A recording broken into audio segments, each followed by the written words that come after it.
Hello दोस्तों, आप सभी का हमारे इस नए वीडियो में फिर से स्वागत है। दोस्तों, मैं आपको एक टॉपिक लेकर के पढ़ाने वाला हूँ। जो मेरा टॉपिक है वो है परिवर्तनों के प्रकार। क्या है?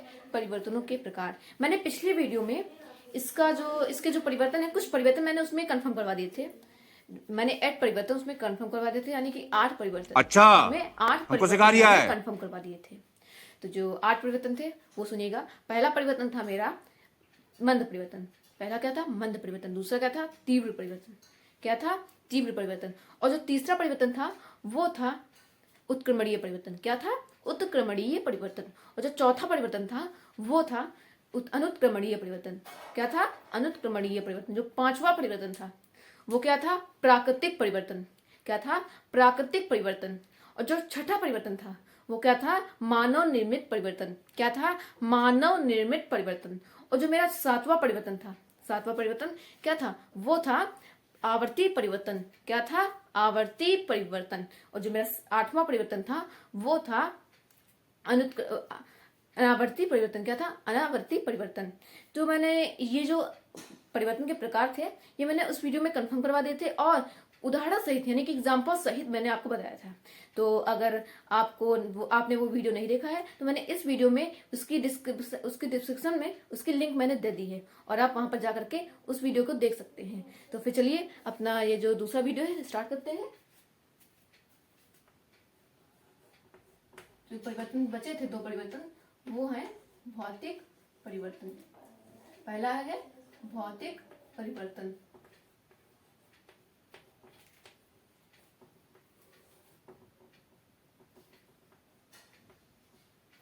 अब भौतिक परिवर्तन क्या है ये मैं आपको बताना चाहूंगा।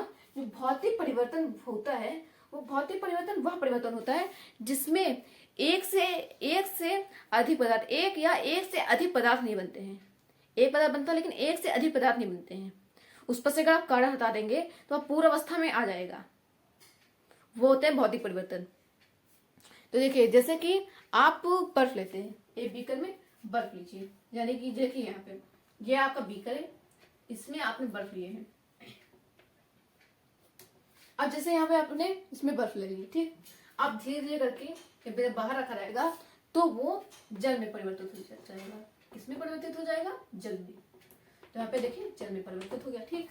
अब जब इसको धीरे धीरे करके जब गर्म होगा तो ये किसमें परिवर्तित हो जाएगा? जलवाष्प में परिवर्तित होने लगेगा।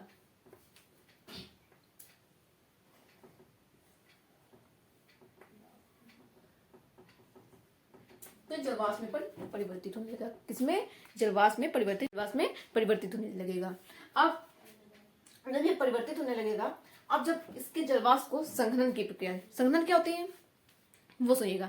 संघनन वह प्रक्रिया होती है जिसमें जलवाष्प को ठंडा करके उसे पुनः जल में परिवर्तित किया जाता है। तो देखिए, जैसे जलवाष्प में परिवर्तित हुआ, अब इसे संघनन के द्वारा इसे जल में परिवर्तित करेंगे।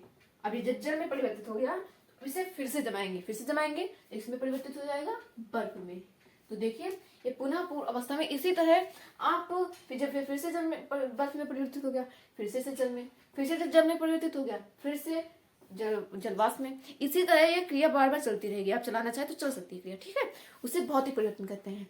और जो मेरा दूसरा परिवर्तन है वो परिवर्तन है रासायनिक परिवर्तन।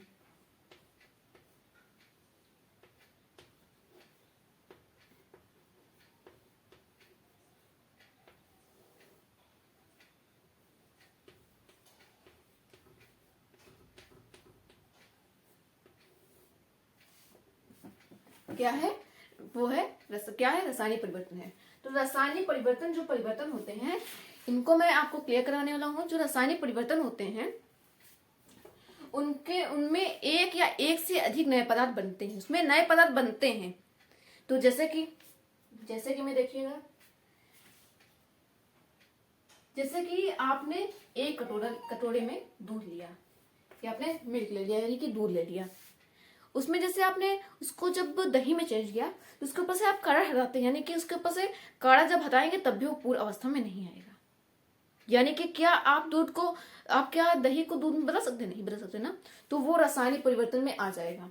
तो जैसे ये दूध हमने लिया है, अब जब आप उसे दही में चेंज करेंगे, किसमें? दही में चेंज हो गया, तो क्या दही दूध में चेंज हो सकता है? नहीं चेंज हो सकता ना। तो इसका मतलब ये रासायनिक परिवर्तन है। क्या है ये? रासायनिक परिवर्तन है। अब मैं इसके जो गुण है वो कंफर्म करवाऊंगा। क्या कंफर्म करवाऊंगा? गुण। यहाँ पे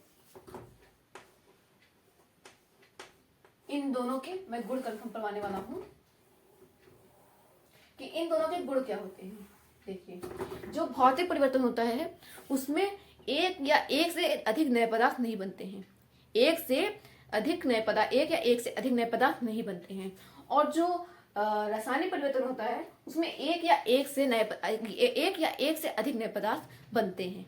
और जो अब दूसरा जो परिवर्तन होगा, दूसरे भौतिक परिवर्तन में होगा कि इसमें जो परिवर्तन, इस परिवर्तन में जो इसमें जो गुण होगा वो होगा कि परिवर्तन ये अस्थायी होता है। कैसा होता है? अस्थायी परिवर्तन होता है। और ये जो रासायनिक परिवर्तन होता है इसमें ये स्थायी होता है। कैसा होता है? स्थायी होता है। और ये जो भौतिक परिवर्तन होता है इसका जो तीसरा जो वो गुण होता है वो होता है कि पदार्थ की संरचना अपरिवर्तित होती है। जो इसकी पदार्थ की संरचना है वो अपरिवर्तित रहती है। और जो इसके जो रासायनिक परिवर्तन के जो गुण हैं वो है कि ये जो परिवर्तन है इसमें जो गैस होती है, ऊष्मा होती है, उसका उत्सर्जन या अवशोषण होता है। इसमें ठोसों में सामान्यता। ठीक है, तो ये इसके गुण हो गए। ठीक है, इसके क्या हो गए? गुण। इसको आप लिख भी सकते हैं। तो ये मैंने आपको भौतिक और रासायनिक परिवर्तन के बारे में कंफर्म करवा भी गए होंगे। तो अगर आपको ये वीडियो पसंद आती है तो प्लीज इसे लाइक कीजिएगा, शेयर कीजिएगा और कमेंट में बताइएगा कि आपको ये वीडियो कैसी लगी। मिलते हैं नेक्स्ट वीडियो में, तब तक के लिए जय हिंद, जय भारत।